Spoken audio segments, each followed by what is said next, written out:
तो इस वक्त की बड़ी खबर आपको हम बता दें कि एक बार फिर से लोकसभा में कार्रवाई जैसे ही शुरू हुई, अधीर रंजन चौधरी बोलना शुरू किए।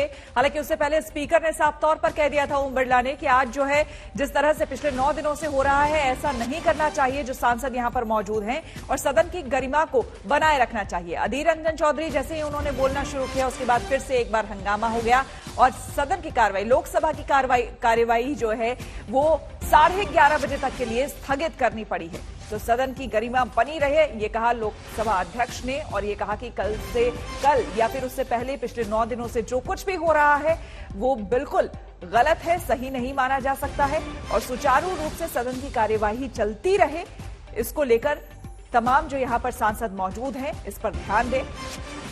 लेकिन एक बार फिर से हंगामा शुरू हो गया जैसे ही अधीर रंजन चौधरी उठे और उन्होंने बोलना शुरू किया। उसके बाद सरकार की तरफ से फिर बयानबाजी और फिर पक्ष और विपक्ष दोनों का हंगामा शुरू हो गया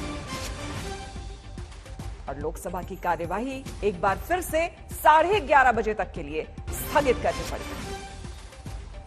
हालांकि पहले से ही ये आशंका थी, लगातार ये बताया जा रहा था कि एक बार फिर से आज का दिन भी वो हंगामेदार रहने के आसार हैं, क्योंकि लगातार जिस तरह से कल विपक्षी एकता को जताते हुए राहुल गांधी सामने आए थे। कल दिनांक 28 जुलाई को जो सदन में घटना हुई है उसे मुझे अत्यंतिक पीड़ा हुई है। आसन पर पर्चे फेंकना, आसन की अवमानना करना हमारी संसदीय परंपराओं के अनुरूप नहीं है। हम संसद की गरिमा का ध्यान नहीं रखेंगे तो हमारा संसदीय लोकतंत्र कैसे मजबूत होगा। मेरी कोशिश होती है कि सभी सदस्यों को अपने विषय रखने का पर्याप्त समय दूं, पर्याप्त अवसर दूं और उनको यथोचित सम्मान भी दूं और उनका सम्मान रहे, ये मेरी जिम्मेदारी है। क्या आप कल की घटना इस संसदीय गरिमा के अनुरूप मानते हैं? क्या इसे न्यायोचित मानते हैं? हम इसको लोकतंत्र का मंदिर मानते हैं और हम सबकी ये विश्वास भरोसा रहता है कि आसन सबके साथ न्याय करेगा, सबके साथ निष्पक्ष रहेगा।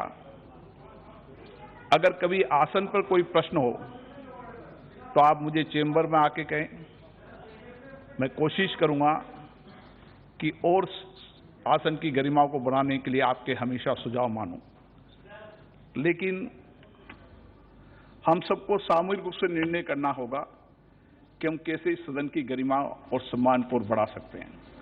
आज सारे विश्व में भारत का लोकतंत्र सशक्त है, मजबूत है। हम विश्व के कई देशों में कहते हैं कि भारत में लोकतंत्र पारदर्शिता भी है, जवाबदेही भी है। ये सदन जनता के प्रति जवाबदेही भी रहता है। आप एक व्यक्ति नहीं, आप एक संस्था है, लाखों लोगों का प्रतिनिधित्व करते हैं, उनकी अपेक्षाओं, उनको भावनाओं को सदन में रखते हैं ताकि उनके अभाव को दूर कर सके। मैं पुनः आपसे आग्रह करूंगा कि अगर आप उचित समझते हैं तो हम किस तरह मिलकर इस सदन की गरिमा को बढ़ा सकते हैं, इसका हमें सामूहिक प्रयास करना चाहिए। लगातार माननीय सदस्य घटनाओं की पुनरावृत्ति कर रहे हैं।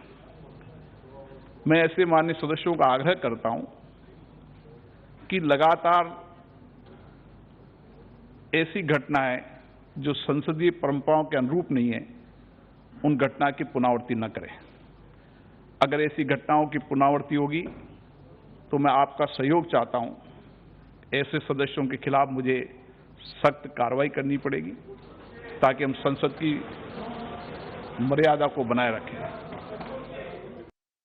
सदस्यों के खिलाफ मुझे संसद की मर्यादा बनी रहनी चाहिए, मर्यादा का पालन करना चाहिए। तमाम हिदायतें चेतावनी के तौर पर स्पीकर ओम बिरला देते हुए उन्होंने कल यानी कि 28 जुलाई की घटना का जिक्र किया जब पर्चा फाड़ा गया और उसी घटना को दोहराते हुए स्पीकर ने यह कहा कि अगर ऐसी घटना दोबारा हुई तो जो दोषी सांसद हैं उनके खिलाफ उचित कार्रवाई की जाएगी। 11:30 बजे तक के लिए लोकसभा को स्थगित करना पड़ा। हंगामे के चलते राज्यसभा की कार्रवाई को भी स्थगित करना पड़ा है। दोनों सदन एक बार फिर से हंगामे की भेंट चढ़ गए हैं। आज जैसे ही लोकसभा का सत्र शुरू हुआ, स्पीकर ओम बिरला ने साफ तौर पर यह कहा कि किसी भी सांसद की इस तरह की पर्चा फाड़ने जैसी घटना, जो कि संसद की मर्यादा को भंग करता है, ऐसी घटना का संज्ञान लेते हुए उचित कार्रवाई की जाएगी।